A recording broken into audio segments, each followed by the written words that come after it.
Ito na yung awit kabagan. Salamat Panginoon sa pagtiyay mo sa aking buhay. Salamat sa pag-ibig mo. Salamat sa paggabay mo.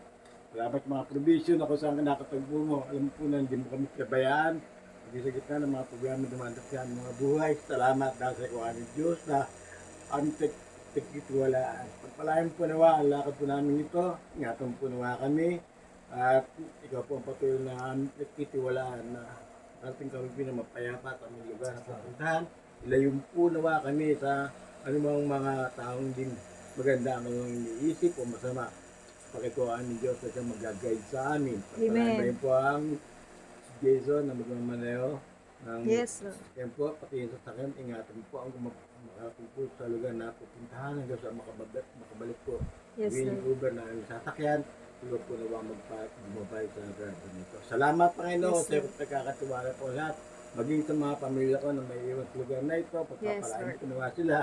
Ang buhay po nila ay ikaw po magbigay ng kataypaan ng mga puso. Maging ang balangkas, Christian Baptist o dakilang Diyos, ikaw ang itatagibilin po siya sapat ikaw ang may-ari ng iglesia niyon. Maging ang aming mga buhay. Salamat po ang mga tao po doon. Ikaw po maging mga kapatid.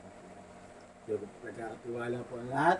Ang papuri, ang pasalamat ang mga binabalik ko sa iyo. Sa mahal at mga kapangyarihan ni Cristo Jesus, sa aming panat sa pagkita, sama ng Diyos, Espiritu Santo, lahat ay magsabi ng Amen!